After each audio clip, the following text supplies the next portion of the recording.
औज़ुबिल्लाहिमिनश्शैतानिर्रजीम बिस्मिल्लाहिर्रहमानिर्रहीम। अस्सलाम वालेकुम स्टूडेंट्स। चैप्टर 1 आज स्टार्ट करेंगे हम, और चैप्टर 1 का जो हमारा टॉपिक है वो डायमेंशन है। स्टूडेंट, ये topic examination point of view से बहुत ज़्यादा इंपॉर्टेंट है इस चैप्टर से, क्योंकि अगर इस चैप्टर से कोई क्वेश्चन पूछा जाता है तो उसमें डायमेंशन सरफहरिस्त रहता है। मतलब कि या तो MCQs आती हैं या तो शॉर्ट का एक क्वेश्चन बनकर आता है। और फिजिक्स में डायमेंशन की एक अलग अपनी अहमियत है, तो हम इस टॉपिक को स्टार्ट करते हैं स्टूडेंट्स।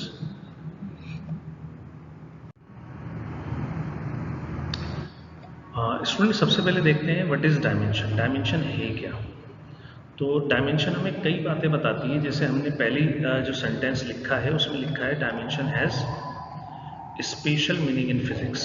ठीक है, अभी ये स्पेशल मीनिंग क्या है स्टूडेंट? इसकी मीनिंग मैथमेटिक्स में भी ली जाती है। अगर आप कोऑर्डिनेट एक्सिस के बारे में जानते हैं, एक्स एक्सिस और वाई एक्सिस, ठीक, इनको भी हम डायमेंशन बोलते हैं। लेकिन एक और एक्सिस अब पढ़ते हैं हम, ठीक है, फर्स्ट ईयर से ऑनवर्ड, वो कहलाता है जेड एक्सिस। और जेड एक्सिस ऐसे नहीं है जैसे स्टूडेंट आपको नज़र आ रहा है। मतलब ये एरो ऐसे टिल्टेड नहीं है, बल्कि ये बाहर की तरफ है। मतलब ये आपकी तरफ आ रहा होगा, ठीक है, स्क्रीन से बाहर है। तो स्टूडेंट एक्स वाई और जेड एक्सिस ये भी मैथमेटिक्स में क्या कहलाती है? डायमेंशन। लेकिन हमने कहा कि dimension is special meaning in physics. इसकी फिजिक्स में मतलब क्या होता है, मीनिंग अलग होती है। फिर कहा जा रहा है it is the power of fundamental physical quantities in terms of which it can be represented. ये फंडामेंटल क्वांटिटी की पावर को रिप्रेजेंट करती है। मतलब जो फंडामेंटल क्वांटिटीज़ हैं, ठीक है, वो कितनी पावर के साथ वहाँ मौजूद हैं, या जितनी भी क्वांटिटीज़ हैं हमारे पास, उन सबको ये कुछ फंडामेंटल क्वांटिटीज़ में एक्सप्रेस करने का मेथड है। अब फंडामेंटल क्वांटिटीज़ क्या हम पढ़ेंगे? जो हम पढ़ेंगे वो है मास, लेंथ एंड टाइम। अब मास के लिए जो डायमेंशन स्टूडेंट यूज़ करेंगे, या तो ये करेंगे, मास के लिए m करेंगे, m for mass, l for length और d फॉर टाइम।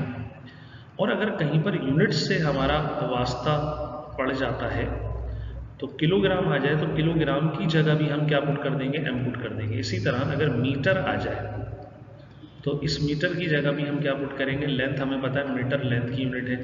और इसी तरह अगर सेकंड आ जाए तो सेकंड की जगह हम क्या पुट करेंगे? ठीक है, टी पुट करेंगे। मतलब या तो ये क्वांटिटी डायरेक्ट लिखी हो, इनकी सिंबल होंगी m, l, t, और अगर सिंबल नहीं होंगी मास, लेंथ, टाइम, तो इनकी यूनिट्स होंगी। तो ये दोनों तरीके होते हैं, यूनिट्स आइडेंटिफाई करके यही सिंबल्स यूज करनी है हमें डायमेंशन की, या हम किससे आइडेंटिफाई करेंगे? ठीक है, इनकी सिंबल से। इसी बात को स्टूडेंट आगे लेके बढ़ते हैं, method of finding dimension. Dimension इसी बात को लेते हुए दो तरीके, usually we use two method to find dimension. दो मेथड हम यूज करते हैं, यूनिट मेथड कहलाता है और एक फार्मूला मेथड कहलाता है। मतलब कि अगर आपको किसी भी क्वांटिटी की स्टूडेंट्स डायमेंशन मालूम करनी है तो आप डायमेंशन के लिए उसकी यूनिट पता होनी चाहिए। जैसे अगर मैं कहूँ वेलोसिटी की डायमेंशन निकालें, तो वेलोसिटी की यूनिट आपको पता होनी चाहिए मीटर पर सेकेंड। या अगर आपको ये कहा जाए फॉर्मूला मेथड से, तो फिर इसी वेलोसिटी का क्या मालूम होना चाहिए? Formula S/T। अब स्टूडेंट दोनों बातें अलग नहीं हैं, बस यहाँ सिंबॉलिकली जो क्वांटिटीज़ हैं वो लिखी गई हैं और यहाँ पर उसकी यूनिट लिखी गई है। ठीक है, मतलब एक ही है। जब मीटर की बात करेंगे हम, तो स्टूडेंट मीटर का मतलब यही डिस्टेंस है या डिस्प्लेसमेंट है। और जब टाइम की बात करेंगे तो टाइम का मतलब यही सेकेंड है, सेकेंड लिखे, टाइम लिखे। तो अगर आपको मीनिंग पता है तो दोनों मेथड आप आसानी से यूज कर सकते हैं, नहीं तो किसी एक मेथड को फॉलो कीजिए। स्टूडेंट आगे करते हैं determination of dimension of physical quantities. हम इन फिजिकल क्वांटिटीज की डायमेंशन को डिटरमाइन करना शुरू करते हैं। अब स्टूडेंट्स मैंने आपको तरीका तो बता दिया कि डायमेंशन कैसे कैलकुलेट की जाएगी। मतलब दो मेथड है, यूनिट या फॉर्मूला। तो हम दोनों मेथड को फॉलो कर रहे होंगे जहाँ जो इजी लगेगा हमें। अब स्टूडेंट पहली क्वांटिटी देखते हैं जिसकी डायमेंशन मालूम करनी है, वो है एरिया। अब स्टूडेंट डायमेंशन कैसे मालूम की जाएगी, एक सवाल है। तो स्टूडेंट अभी अभी प्रीवियस स्लाइड में हमने ये देखा कि डायमेंशन मालूम करने के दो तरीके, या तो आप इस क्वांटिटी का फॉर्मूला जानते हो या यूनिट। स्टूडेंट अगर हम फॉर्मूला लिखें तो डायमेंशन के लिए फॉर्मूला एरिया का क्या होगा, लेंथ मल्टीप्लाई बाय ब्रेथ या विड्थ बोल सकते हैं। अब स्टूडेंट इन दोनों की यूनिट क्या होती है, इसकी यूनिट भी मीटर, इसकी यूनिट भी मीटर, तो स्टूडेंट ये क्या हो जाएगा, मीटर स्क्वायर हो जाएगा। और मीटर की जगह हम क्या लिख देंगे स्टूडेंट, इस मीटर की जगह हम लिखेंगे एल। ठीक है, मैं बार बार आपको एक बात बताऊंगा, मीटर लेंथ है एल, किलोग्राम मास है उसके लिए एम, ये तीन चीज़ आप दिमाग में रखिए। और टाइम सेकंड, उसके लिए हम क्या यूज़ करेंगे, टी यूज़ करेंगे कैपिटल, मतलब ये लेंथ है तो लेंथ का कैपिटल एल यूज़ करा आपने। ये क्या है आपके पास, ये मास है, मास का कैपिटल एम, और ये टाइम है, टाइम का कैपिटल टी।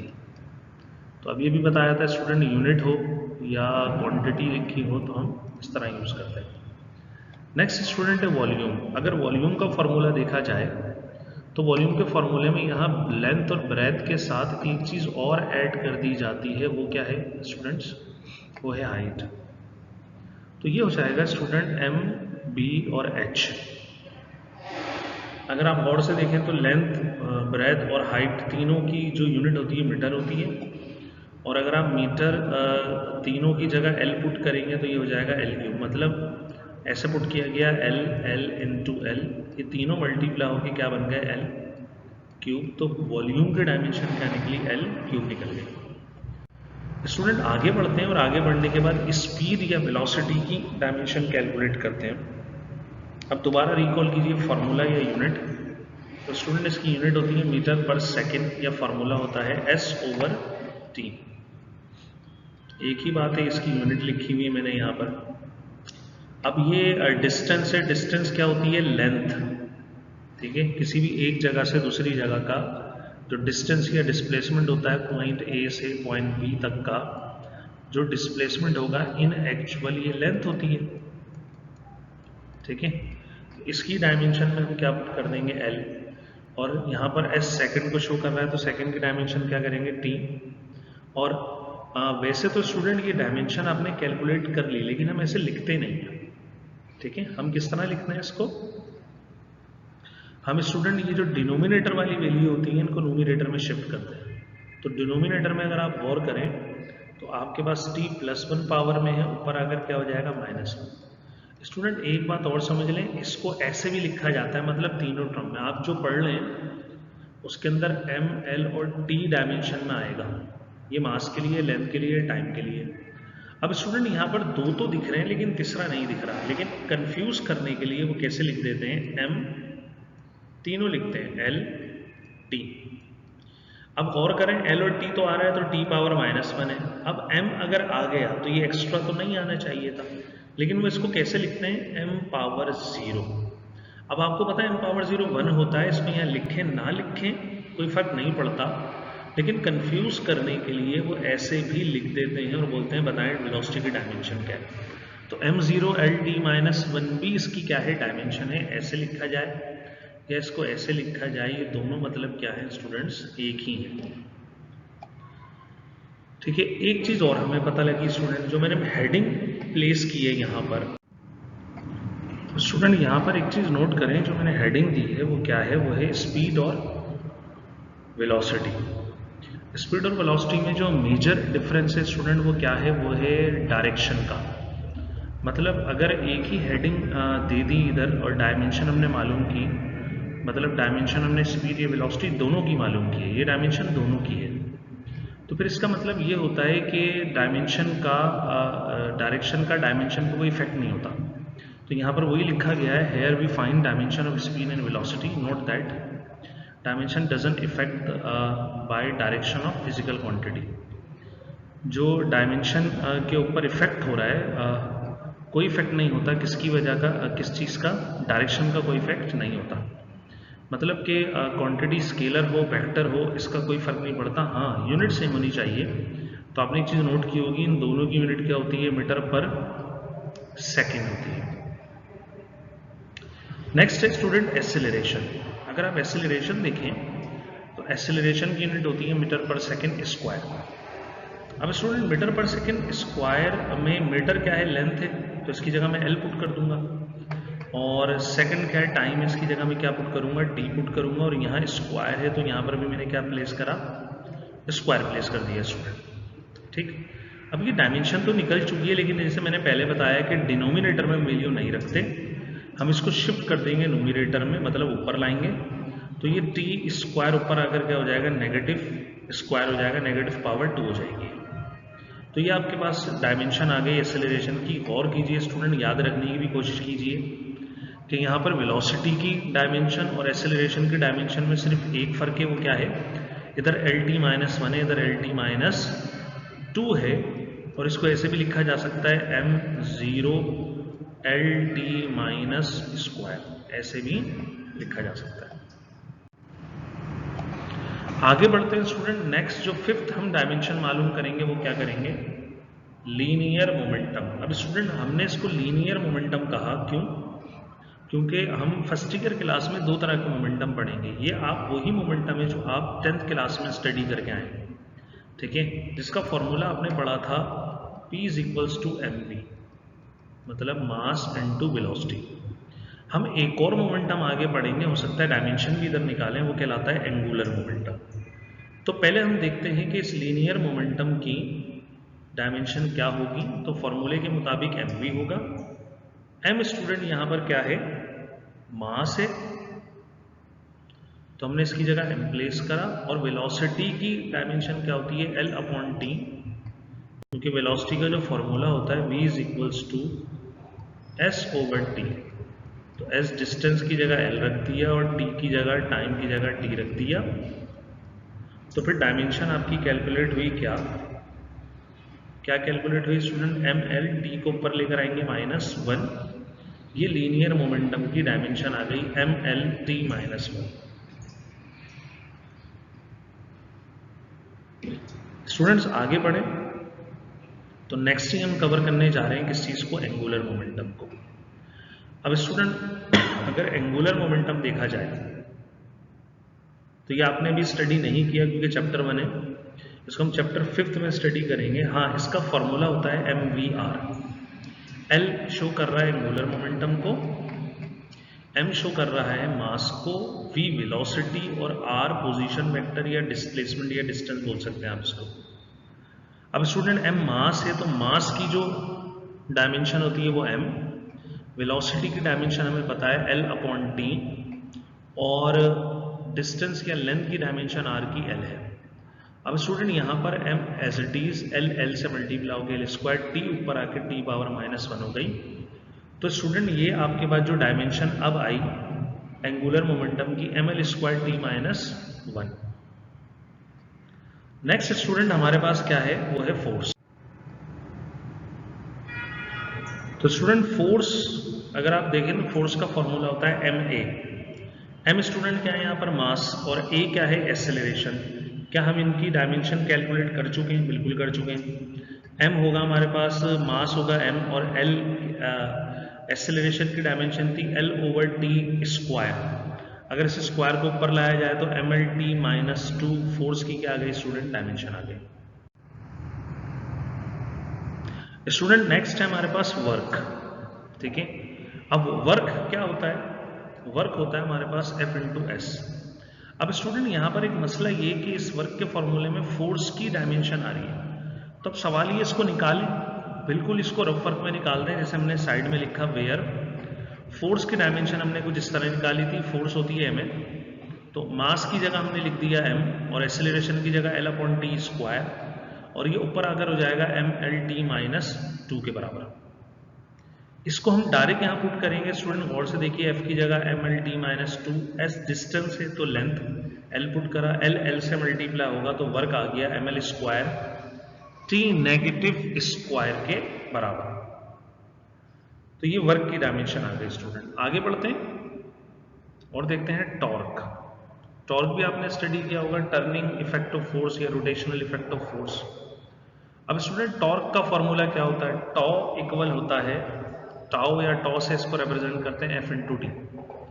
अब स्टूडेंट दोबारा F क्या है, फोर्स है, ये हम यहाँ डायमेंशन इसकी निकाल चुके हैं, तो इसको हम डायरेक्ट पुट करेंगे mlt -2।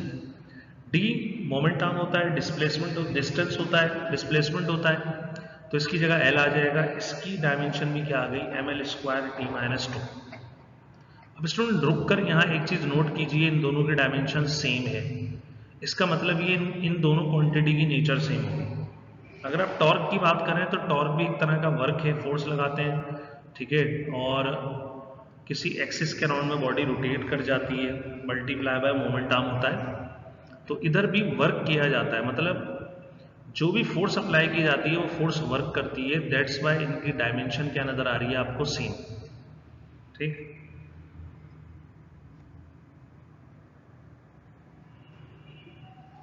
Next student 10 kinetic energy.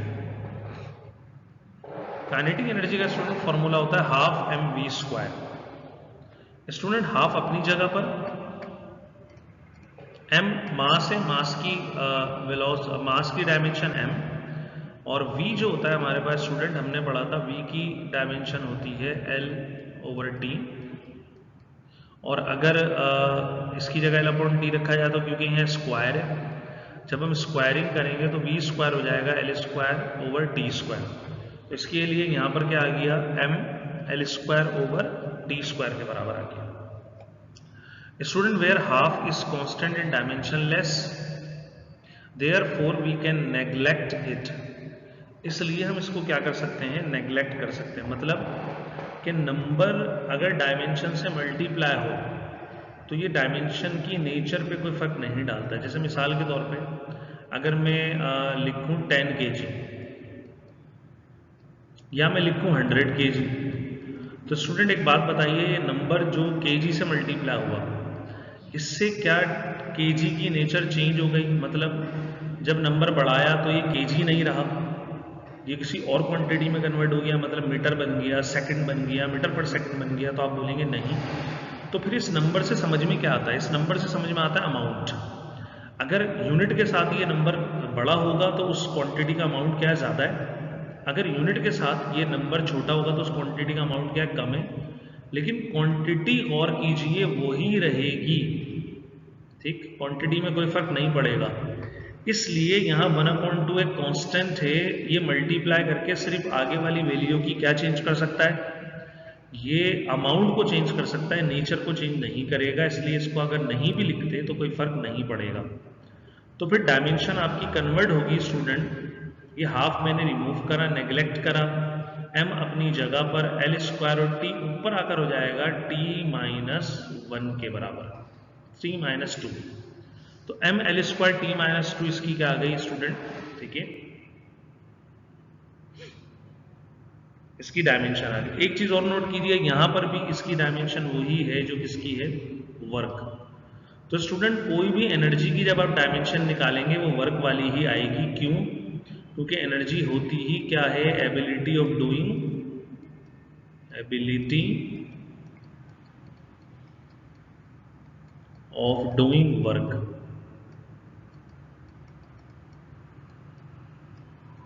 काम करने की सलाहियत होती है, ठीक है। तो जो भी एनर्जी होगी उसको वर्क ही कन्वर्ट हुआ होगा एनर्जी में, तो इनकी डायमेंशन भी क्या निकलेगी स्टूडेंट, सेम निकलेगी। स्टूडेंट्स आगे बढ़ते हैं और देखते हैं पोटेंशियल एनर्जी, ठीक। पोटेंशियल एनर्जी की डायमेंशन क्या होगी? तो जैसे अभी बताया कि इसकी डायमेंशन भी वही होगी जो वर्क वाली, m l square t minus 2। लेकिन इसके फॉर्मूले से हम इसको कैलकुलेट करके वेरीफाई भी करते हैं। इसका फॉर्मूला है m g h. Student m क्या है, m मास है, इसकी जगह m, g एक्सेलरेशन होता है l ओवर टी स्क्वायर, ठीक है। एक्सेलरेशन होता है, दोबारा बता रहा हूं, इसका नाम होता है ग्रेविटेशनल एक्सेलरेशन होता है। h डिस्टेंस है तो इसकी जगह लेंथ आ गई है। अब स्टूडेंट यहां पर m एज इट इज रहेगा, l से मल्टीप्लाई हो गया स्क्वायर, और t स्क्वायर ऊपर आके माइनस 2 हो जाएगा। तो इसकी डायमेंशन बनेगी m l square t minus 2 के बराबर।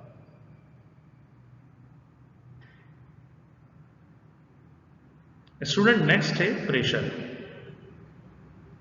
प्रेशर का फॉर्मूला क्या होता है स्टूडेंट? प्रेशर का फॉर्मूला होता है F over A, force per unit area. अब स्टूडेंट दोनों ऐसी क्वांटिटी आ गई जिनकी डायमेंशन हमें मालूम नहीं है, फोर्स की हम अलग कैलकुलेट करेंगे। तो फोर्स की हमने साइड में कैलकुलेट करी, ठीक है, जिसको रफ वर्क भी बोल सकते हैं आप। F इक्वल होता है एम ए के, m mass, a acceleration, l upon T square. T square को ऊपर लाएंगे तो आ जाएगा ml/t-2। इसी तरह स्टूडेंट एरिया हमने स्टार्ट में बिल्कुल एरिया से शुरू किया था, तो एरिया क्या था, एल बी, दोनों की जगह मीटर यूनिट आ गई, मीटर स्क्वायर हो गया, और मीटर की जगह क्या आ गया, एल आ गया। इन दोनों की डायमेंशन को अगर यहाँ पुट किया जाए, एफ की जगह ये और ए की जगह ये एल स्क्वायर, तो स्टूडेंट सिंप्लीफाई करेंगे, इस एल स्क्वायर को ऊपर लेकर जाएंगे, तो ये हो जाएगा स्टूडेंट क्या, जब इस एल स्क्वायर को ऊपर लेकर जाएंगे तो ये पावर -1 होगी। क्यों? क्योंकि यहाँ पर एक पावर से पावर क्या होगी, कैंसिल, तो ये होगा mt-2 डिवाइडेड बाय एल, और जब इस एल को ऊपर लेकर जाएंगे तो ये हो जाएगी पावर -1 नॉट -2। तो ये ml-1t-2 हमारे पास क्या आ गई, प्रेशर की, ठीक है, डायमेंशन आ गई। नेक्स्ट स्टूडेंट 13, फ्रीक्वेंसी या एंगुलर वेलोसिटी, एक ही बात है। अब एंगुलर वेलोसिटीज का नाम क्यों रखा, क्योंकि आगे आप पढ़ेंगे, लेकिन आप फ्रीक्वेंसी से भी समझें। फ्रीक्वेंसी आपने पढ़ी होगी नंबर ऑफ साइकिल्स या स्टूडेंट नंबर ऑफ रेवोल्यूशन, ठीक है, पर यूनिट टाइम में नंबर ऑफ रेवोल्यूशन। इसको ऐसे समझ लें, ये क्या है, दरअसल जैसे आप दिन मतलब कि 24 घंटे में घर के 4 चक्कर लगाते हैं अपने, तो चक्कर लगाने को साइकिल बोलते हैं। जहाँ से स्टार्ट करते हैं वहीं पर एंड करते हैं, मतलब घर से निकले और घर में वापस चले गए। तो स्टूडेंट ये जो यूनिट टाइम में मैंने एक दिन लिया है, अब इस एक दिन यूनिट टाइम में जितना आपने घर के चक्कर लगाई, आपकी फ्रिक्वेंसी, अगर आप 4 लगाते हैं तो 4 है, 5 लगाते हैं तो 5 है। बाय फॉर्मूला होता है स्टूडेंट 1/t, टी टाइम है, एफ फ्रिक्वेंसी है, एफ फ्रिक्वेंसी, टी टाइम। अगर टाइम की डायमेंशन पुट की जाए तो स्टूडेंट टाइम की डायमेंशन टी ही होती है, तो हमने इसको ऊपर लाके t-1 कर दिया, तो फ्रिक्वेंसी की डायमेंशन क्या बनी स्टूडेंट्स, ये बन गई t-1। स्टूडेंट मजीद आगे बढ़ते हैं, डायमेंशन, कुछ कांस्टेंट्स की डायमेंशन भी देख लेते हैं। हमारे पास कुछ कांस्टेंट होते हैं, ठीक है, जैसे पहला कांस्टेंट आप पढ़ेंगे speed of light. Speed of light एक कांस्टेंट है। अगर हम इसकी डायमेंशन देखें तो हमारे पास जो फॉर्मूला होता है स्पीड ऑफ लाइट का, वो होता है s is equals to ct। c show कर रहा है स्पीड ऑफ लाइट को, या हम लिखते हैं वेलोसिटी का फॉर्मूला अगर कांस्टेंट हो तो s/t। स्टूडेंट यहाँ v की जगह c पुट करा है, s अपनी जगह है t, और s को हमने लिया है ct, तो हमें c की डायमेंशन कैलकुलेट करनी है, तो c हो जाएगा s/t। s डिस्टेंस है, इसकी जगह l आएगा, t टाइम है और इसकी जगह t आएगा, इसको ऊपर लेकर जाएंगे l-t-1, ये वही है, क्योंकि स्टूडेंट ये स्पीड है तो स्पीड की डायमेंशन चेंज नहीं होगी, चाहे वो स्पीड ऑफ लाइट हो या चाहे वो चेंज हो रही हो, कांस्टेंट हो, ठीक है, इनिशियल हो फाइनल हो, यही रहेगी l-t-1। नेक्स्ट ग्रेविटेशनल कांस्टेंट, बहुत मशहूर, आप पढ़ते रहते हैं, इसको आप पढ़कर आए मैट्रिक क्लास में। किस फॉर्मूले से आया स्टूडेंट, ये आया F is equals to G m1m2/r²। यहाँ एक बात नोट कीजिए स्टूडेंट, अब ऐसी कांस्टेंट या ऐसी वैल्यू की डायमेंशन कैलकुलेट करने जा रहे हैं जो फॉर्मूले के बीच में एग्जिस्ट कर रही है। अभी तक जो आपने निकाली उसमें फॉर्मूले के साइड में जो वैल्यू होती थी, उसकी लेफ्ट पर जो वैल्यू होती थी उसकी डायमेंशन कैलकुलेट करते थे, लेकिन अभी फॉर्मूले के बीच में आ गई, तो इसका एक तरीका ये है, पहले इसका फॉर्मूला बनाया जाए, और फॉर्मूला बनाने का तरीका ये होता है कि इसके साथ जुड़ी हुई जितनी वैल्यूज हैं उनको अलग कर देते हैं। कैसे? ऐसे, ये r यहाँ पर क्या हो रहा था स्टूडेंट, डिवाइड, अगर आप गौर करें r डिवाइड हो रहा था, यहाँ के मल्टीप्लाई हुआ f से, m1 m2 मल्टीप्लाई हो रहे थे, लेफ्ट पे जाकर डिवाइड हो गए। अब यहाँ पर इन सब की क्या पुट करेंगे आप, डायमेंशंस, ठीक है, तो इनकी डायमेंशंस कैसे पुट की गई स्टूडेंट, ऊपर था अगर आप गौर करें F फोर्स, उसके साथ था r², डिवाइड में था m1 m2। अगर आप गौर करें फोर्स की डायमेंशन हमने बार बार लिखी, ये होती है ml-t-2, और लेंथ है ये, इसकी जगह l आ गया, इसके ऊपर स्क्वायर आ गया क्योंकि यहाँ स्क्वायर था, और दोनों नीचे मास है तो मास की जगह mm आ गया। अब स्टूडेंट इसको थोड़ा सा अरेंज करा, जैसे इसको इससे कैंसिल कर दिया और ऊपर वाली वैल्यूज इस m को हम ले गए ऊपर, तो m power -1, L square l से मल्टीप्लाई होगी क्यूब और t की पावर -2। तो ये g की क्या आ गई स्टूडेंट डायमेंशन आ गई। एक और कोफिशिएंट ऑफ फ्रिक्शन स्टूडेंट, ये आपने इस फॉर्मूले में स्टडी की होगी, F equal to mu r या म्यू डब्ल्यू, ऐसे भी होता था ये, F is equals to mu डब्ल्यू या आर। अब आपको जो डायमेंशन मालूम करनी है, आपको जो डायमेंशन मालूम करनी है वो किसकी है, म्यू कांस्टेंट की। तो इसका फॉर्मूला बनेगा आर, ये लेफ्ट पर आके डिवाइड कर जाएगा, तो F अपॉन आर। अब स्टूडेंट F पूछा जाए क्या है, तो ये है फ्रिक्शन, फोर्स ऑफ फ्रिक्शन, ये रिएक्शन है, ये दोनों स्टूडेंट फोर्स है। तो इन दोनों की डायमेंशन हम ये लिखेंगे फोर्स के फॉर्मूले से, mlt -2, ये हमने लिख भी दिया, both are forces therefore their dimensions are same. जो mlt -2 mlt -2 ये पूरा कैंसिल होगा और बचेगा क्या आपके पास फिर 1। तो स्टूडेंट ये कैंसिल होने के बाद 1 बचा, तो पता ये लगा, पहली बार हमें एक चीज और पता लगी कि इसकी कोई डायमेंशन नहीं निकली, 1 आया। तो एक बात ये पता लगी, फिर हर क्वांटिटी की, हर वैल्यू की डायमेंशन नहीं होती हमारे पास।